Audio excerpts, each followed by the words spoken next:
the fadeaway is never going to sound like it's her idea. The fadeaway inspires just as much crazy as ghosting or like an abrasive breakup. It I know it makes men feel better and feel safer. I understand that, but I have seen way too many women go fly off the hinges with the fadeaway. It's not. It doesn't work. It doesn't. It's like, I don't know. For me, it's about a 90% success rate. It's hard for me to I say was it gonna don't say, break when it do. think about it this way though, AP. Most men will hear about this, not seek guidance, try it out on their own, pre-plan it on their own, and it will go the way Inaz is saying. If you don't have, yeah, my group chat, you might struggle. You might struggle to do it. But these dudes will give you detailed instructions on what to do. Well, I also It's think masterful. I think the level of ghosting depends on the longevity of the relationship.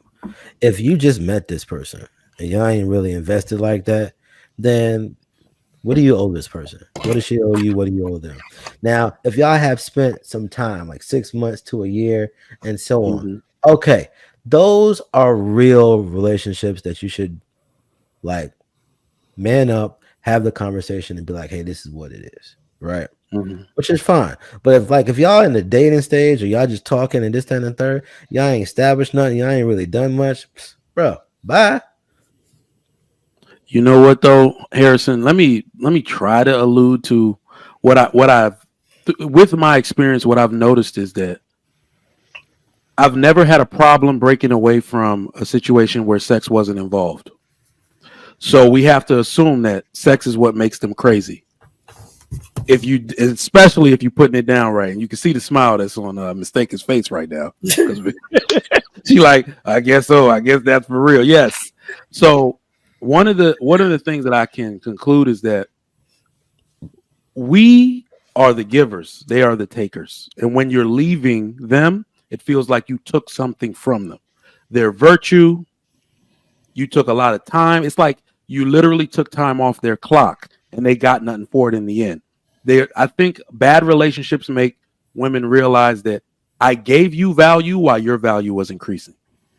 Right. So I can understand from that standpoint why women are more likely to turn crazy if you take too much of their time up and try to fade away from them. But either way, you got to protect yourself if that's not a relationship you want. You know what, Mike? High five. That was a good one. Oh, okay. mm. Every once in a while, That I'll be that on was halfway on y'all side, we'll halfway, agree. not all the way. That's a pretty. I think that sums it up. That's pretty much it. The But way I think before it even gets to that point where the craziness happened, I think it goes back to what Inaz was saying in the very beginning, is that stuff wasn't established as the foundation from the very beginning. And so if you're allowing stuff to slide or things like that, and it goes on for a period of time, and then all of a sudden you're like, I'm out. Hmm. It's not fair. So that's part of why I was saying it's not fair, nor is it correct in the fact that you didn't uphold your end by being honest, or vice versa, whoever it is, but by being honest up front about what it was to begin with. So then the woman's acting crazy because she doesn't even know where it's probably coming from.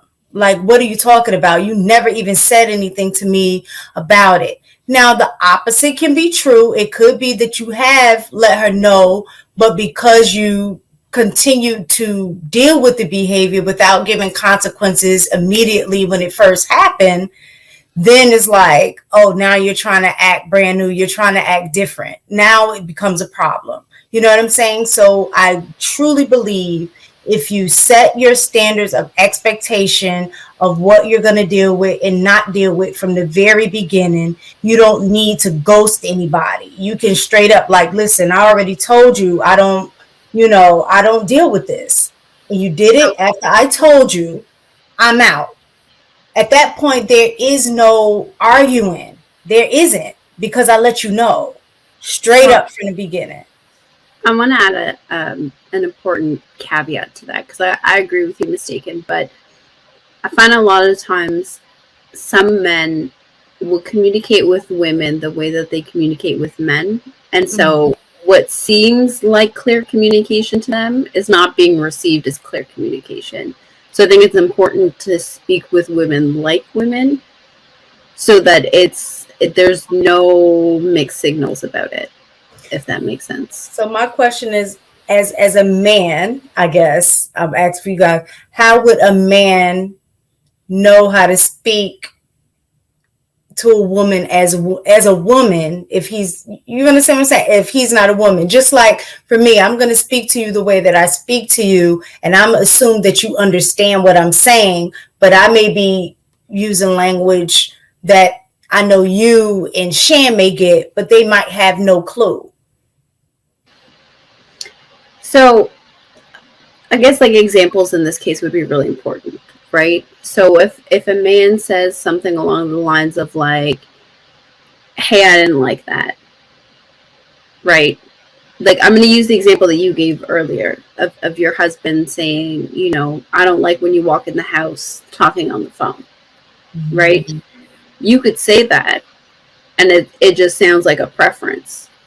But when a man says, hey, you know, it feels really disrespectful when you walk in the house and you're not greeting the people that live in this house, that gets received very differently, right?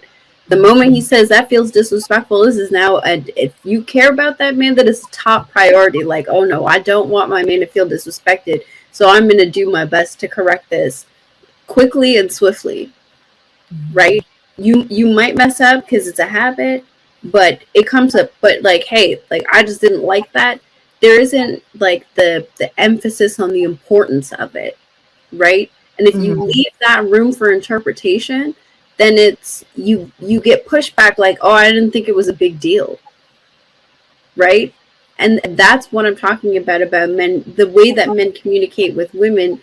You need to have that extra layer of clarity, because we don't always connect those dots of like, hey, you perceive this as disrespect, right? Whereas amongst men, if you say that to each other because y'all understand each other's language, you understand, oh, that was disrespectful. He doesn't have to vocalize that to you because you come from a similar like wavelength. Women don't have that wavelength, and so if you're not being super clear, you leave room for interpretation, and where you leave room for interpretation, you leave room for continued disrespect. Yeah. You know, I think that one of the issues too is I think somebody I think blunt communication is the best. This whole thing, I'm a have a person string along, and eventually they'll win. You're just making it, like you said, it's just making the process worse. I think that what happens is we'll have these placeholder situations. You know, you don't want to be with this person. You keep stringing them along. You wasted more and more time, kind of like what Mike said earlier. And that is when you go and get the crazy, because she feels like you knew this a long time ago and you just strung me along all this time, because it's been building up for a minute. And so nobody likes to waste time. I told y'all in the beginning, there's nothing like wasted time. Don't ever waste people's time. And that to me is the most important part.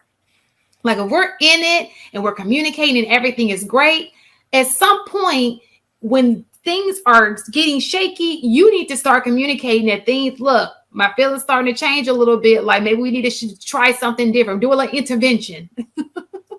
And then if it doesn't work, like, yo, this ain't working for me, I'm gonna be honest with you, because that's the only, it's gotta be you gotta communicate effectively. Like we communicate effectively in everything we do except for relationships, and I just don't understand.